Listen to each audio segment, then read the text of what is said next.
Hello and welcome to another video. How are you guys doing? Well, so what is this video about? Well, as the title says, I got an Audi TT. When I say I got an Audi TT, it's kind of a small white lie. I work for an auction company that collects cars, and we pick up cars once the leases end, and I was the only one there that was small enough and slim enough to get into an Audi TT, so it came to me. I've never driven an Audi TT before. I don't think I've ever actually driven an Audi before, to be honest. Have I driven an Audi? No, I don't think I've ever driven an actual Audi before, so that was a good experience. If you haven't already, don't forget to subscribe down there, click notification bell, like squad, and thanks again for tuning in. Basically, enjoy the video, and I'll talk to you when I get back. So today I got a Audi TT S line. Yes, an Audi TT. When I say I got it, ex-lease cars. And they basically, we drive them to the auction place, whether it's Leeds, Manchester or Newton, which is basically Liverpool. And basically I was the slimmest one today, so basically I got the Audi, and why not? I've never driven an Audi TT before, and the next group went to BMW. I was like, oh, BMW. Then I found out it was two Mondeos, so I was kind of happy to get this. It's not bad on fuel, but it's not the best. It's like any fast sports car. The harder you press the accelerator, the fuel's going to go down. I do think it's a good car. It's very comfy. I could quite happily drive 400, 500, 600 miles. I could drive around Europe in this. Obviously wouldn't have much space for luggage and stuff like this, but I could quite happily do this. You could do so much to this car. Obviously I think the wheels are quite nice, but personally I would take them off, as you can see, and I'd probably put deep dish ones on just because they look nice. I'd probably keep the Audi badge on. Maybe I wouldn't keep the Audi badge on, I'm not sure. Maybe debadge it. Maybe put a small spoiler in the back just to make it, you know, nice, and keep the arse end down a bit. There's no screen. The only screen in this car, like most Audis have a screen now coming up from the dash. This one has no screen. The screen is the actual dashboard itself, where the speedometer is. That is where it is. So rather than to look away from the road, you can look down and then look back up to traffic, which I think in some ways is quite good. You know, it makes things a lot easier. It sounds really good. It picks up speed really good. Like it has it's a digital speedometer, but so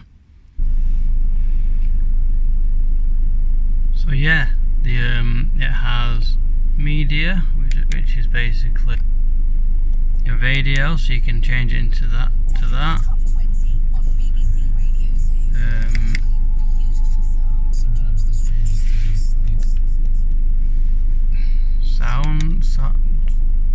You can change the sound, warning, you can do the car, you can see just everything about it. It's sometimes when you put it onto say radio, the radio, that bit there gets bigger, and then that and that go like the size of the bit where in the middle where it says speed, it just goes dead small, which is actually quite good. When I got into this car, I was thinking, oh, how do you turn the heating down and all that. I think it's really good how they've, instead of having everything down here, all the rubbish down here, I like the fact that they've put it all in it here, so you've got the strength of it there, obviously the hot and cold, and obviously the where you want it to blow out of there. And I think that's quite a good feature. Why have everything? Why have just vents and have, you know, why have just vents and have just and have loads of crap there? And also, you don't need a radio. because all the details are here. You can control it by either this or by this and this. I mean, what's in here? They've got the actual CD player there with the SD cards and everything like that. You know, it's not a bad car, to be honest. It's small. That's the nice. It's the nice S line there. Seats, lovely S-line seats. Sorry, this is my bag. Alcantara with not Alcantara. Is it Alcantara? Yeah, it's Alcantara. It's not suede. Alcantara with leather stitching. It's got. I mean, it has got back seats, but I mean, come on now. Someone could sit behind there with them there, but no one could sit behind me.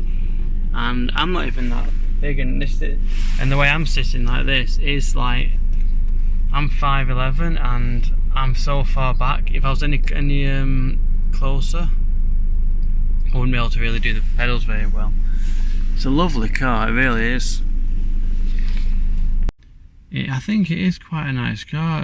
I do like the fact that, as well, it's not all about the like if you look here, it's not all about this. This is a trackpad and everything like that, I think. You turn it, but it also has the radio there, media, and you pull down. Sat nav, I don't know if the navigation thing works, the telephone as well, which I think is quite good. And I do feel that this car, it feels solid, but it also not just feels solid. It sometimes when you put your foot down, it definitely feels like you've got a brick in the back. So it does feel heavy, but it also feels solid. So it is quite a heavy car, but it picks up speed quite fast. But it is a fast car. Would I buy one? Maybe I'd get one because it's quite a nice car to take around country roads. You put your foot down a bit in the arse and can flick out when you do it.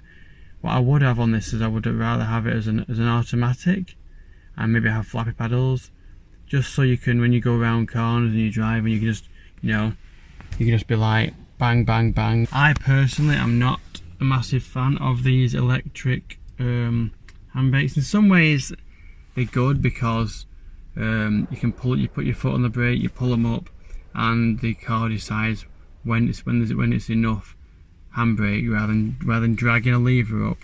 I also think, like, what happens if, say, the battery runs out? It's electrical. If the battery runs out, you need to jump start. You can't jump start it. You've got to charge the battery up to make it all work again. So that's the flaw, which I think people, I mean, it's not very likely it's going to happen, hopefully, but it happens.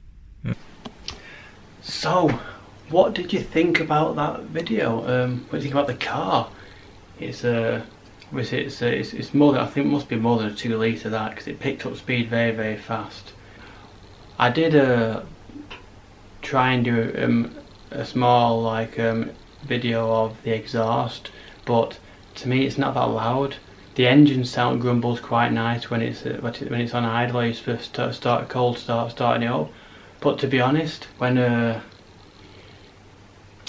you rev it, it's not that loud. So if I had got a car like that, I would definitely put an exhaust on it, just because you want that grumble. Probably with electronic valve openers, so you can have, when you go into residential areas, you can put it onto valves closed, and once you get on the open, you can open the valves and hear it grumble. I've never really thought about Audi, so it was really impressive. I enjoyed it. I would probably wrap that. I was thinking about wrapping the other day. I think maybe either a matte blue, like a light one, or a blue chrome. What do you think of what colour would you wrap? Either 3 Series, BMW, or an Audi. The other car, it was an E-Class.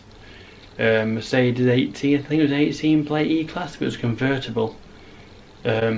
Similar controls as the Audi, but to be honest, I've driven an A-Class, an E-Class now, and to be honest, a BMW, it just does. There's nothing. It doesn't compare to it. When you put your foot down, you get that. Woo, and it's really nice.